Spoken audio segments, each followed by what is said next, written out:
Hi everyone, welcome back to my channel. So today I'm going to be doing a video making a card with this Memento stencil. It's a brass stencil, and what I did is I just traced it on some 110-pound weight cardstock by Recollections from Michaels, and I just traced the stencil around the stencil on that paper, and then I cut it out with some scissors.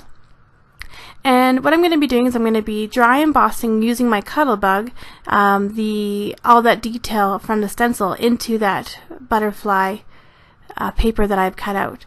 So I just taped them together and I'm putting them in my Cuttlebug. I put my A plate, my B plate, and then an embossing tan mat, and then my stencil with the paper taped together, and then my black Sizzix mat on top of that.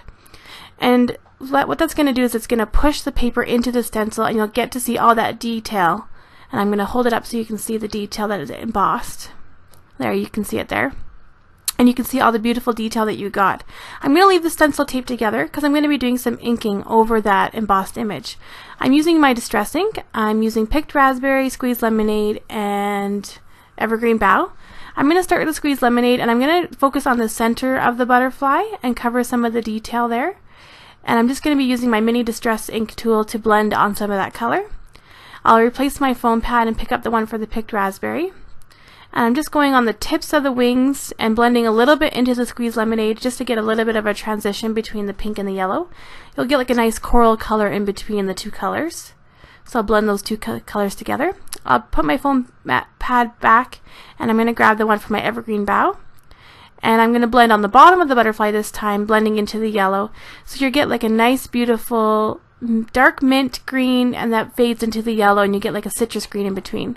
So I'll take the stencil off so you can see how beautifully that inked up with the stencil. And it's hard to see in the video, but there's some beautiful detail from the raised edge of the embossing underneath all that inking. So it's just beautiful. So I'll put all my Distress inks away. And now I'm going to be grabbing some baby wipes. I like to use the Kirkland baby wipes just to clean up my surface. I just have a glass tabletop, so over top of my cutting pad, so I don't have to use a special mat. I'm going to grab a piece of paper from this Die Cuts with a View card kit book. It has a whole bunch of different cards and envelopes, and I'm just showing you which one I'm going to be using there. I'm actually only using the top piece. I cut them in half so I could get 2 cards out of this. And I trimmed it down to 4 by 5 1/4 so that I could fit it onto the top of an A2 size card. Now what I'm going to do is I'm grabbing a piece of foil from Mink, and I'm using the holographic foil. I'm going to be using my Martha Stewart glue pen. You can use whatever glue pen that you might have. And I'm just adding some dot detail to all the colored areas of the butterfly with my with my glue pen. And what that's going to do is this pen is going to dry sticky. And I'm going to set that aside to dry, and when it dries it'll be sticky enough for the foil to adhere to. So while that's drying, I'm going to be using this stamp set by Your Next Stamp. I'm going to be using this Happy Birthday sentiment, and I'm using my Misty. You can use whatever stamping tool that you prefer. I like to use my Misty to get nice straight stamping, and I'm going to be stamping the Happy Birthday sentiment with my Misty. I'm just aligning it up there. I'm going to close the lid and pick up the stamp. And I'm going to be using this again, the same cardstock, the 110-pound by Recollections from Michaels. And I used to have this glue pad here, and you're going to want to re-ink it pretty much every time you use it. I'm just showing you here that you'd squeeze out a little bit and add it, and then stamp it. I've already added some glue to this, so I didn't need to do it again. And then you're going to stamp it like a regular stamp image, and it's going to apply a thin layer of glue. And I'm going to stamp it twice just to make sure that I get a really crisp image. So I'm pushing pretty firmly. It's quite sticky, so it's going to lift up your paper a little bit. That's what's nice about using the Misty, is you can put it back in the same spot. And then I'm going to be using this foil. I'm just cutting down a piece. Sorry, I was off camera. And I'm going over top of that glue there. And the glue is going to adhere to the foil, and it's going to stick. The foil is just going to stick to where the stamp was. And I'm just burnishing it with my finger. You could use a bone folder if you like. I just like to use my finger. And when I pull off the foil, you'll be able to see that it's stuck to the stamp very well. You want to use a stamp that isn't too finely detailed, because the foil might not transfer perfectly, but this way I found that the foil transferred pretty well with a nice bolder image. So I'm just putting my glue pad away and cleaning off my stamp. You want to clean off your stamp really well, just because you are using a glue ink adhesive. It's not really an ink, but it is an actual glue. So I'll put my stamp back on my backer sheet. And then I'm going to grab this other stamp set called the Best Ever. It was from a Simon Says Stamp September card kit. And I'm going to be using the stamp into sentiment there. And it is actually curled, but I'm going to straighten it out. And I'm just going to pick it up my MISTI and then straighten it on my MISTI so I can get a nice straight image. You could use it the way it was, but I really wanted a straight image, but I really like that stamp sentiment. So I'm just straightening it out, getting it lined up on my MISTI. And I'm going to be using some black cardstock by Recollections. And just moving my paper there so I can get it where it needs to be. And I'm going to be using my EK Success embossing tool, sorry my head was in the way there, just to make sure that none of the embossing powder sticks to the cardstock, only to where the image is stamped. And I'm using clear Versamark ink. I'm going to stamp that on my paper. And the Versamark ink will collect the WOW embossing powder. The powder will only stick to where we stamp the image because we use the EK Success embossing tool. If there's a little bit strays, like I have some here, I just take a dry brush and just brush off the little excess. I live in a very dry climate, so it's hard for me to get rid of all the static cling. And I'm just using this embossing tool. I'm heating it up to make sure it's nice and hot so that it doesn't warp the paper. Embosses pretty fast too when it's nice and hot. And I'll use the embossing powder, I pour it back into the container with the coffee filter. And I'll put my lid on and put that away. And now I'm going to take that, I'm using a baby wipe again to pick up the little excess that I did spill.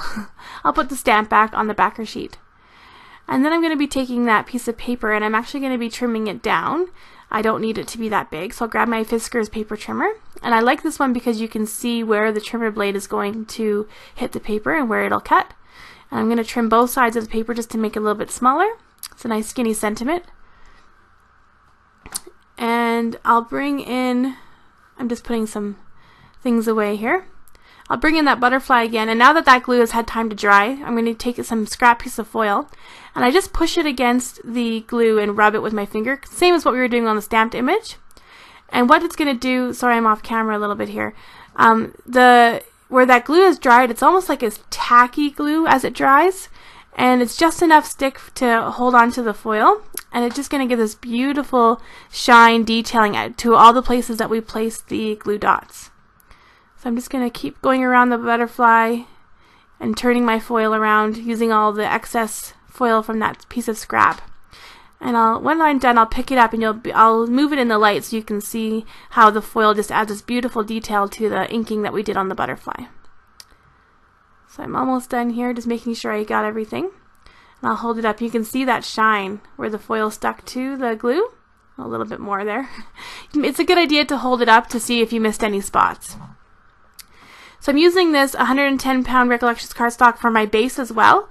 And I just took an A2 piece, an 8.5 by 11 piece of cardstock, cut it in half, and then folded it in half.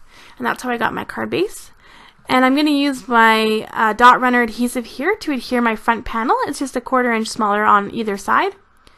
And I'll place that down. And you can see that my colors that I chose for my butterfly coordinate with that paper very nicely. I'm using some double-sided adhesive here. You can use whatever adhesive you have that's in a strip form. And this is about a 1/2 inch thick.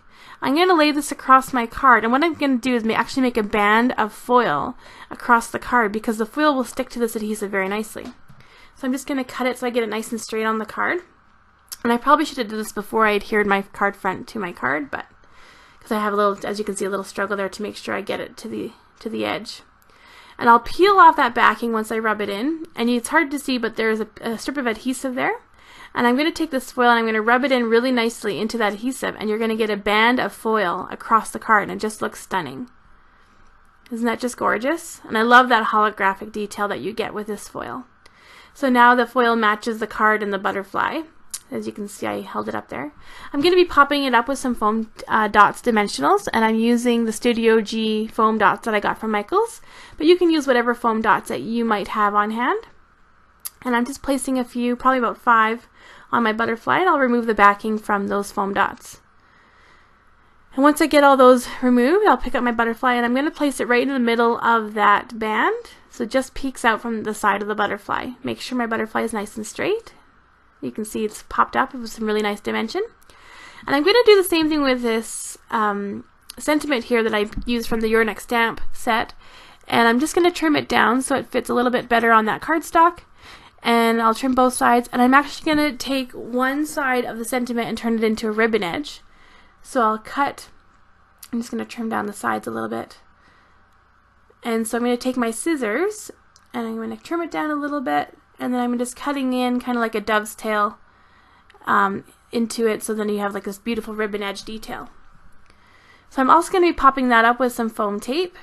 So I'll use those same dots. I'm actually going to use the actual scrap packaging. You can do that as well. You don't throw it away, use that up, and you can take off the backing there. And that's a nice even dimension because it's more strong, it's more of a straight foam tape. I'm also going to be popping up this small sentiment that we made. I'm just going to cut a very small strip of this foam tape packaging, and I'll release the release paper and the front and the back of the paper, and I'll just place that just above my sentiment and push that down. And now you can see all that beautiful detail that we got from that foiling. It's just gorgeous, especially in real life. It doesn't do it justice in the video, but I think it just turned out just gorgeous.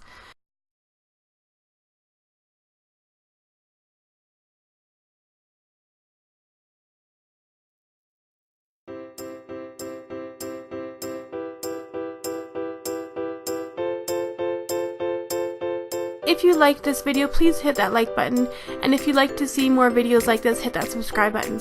Thank you so much for watching, and hope you have a great day.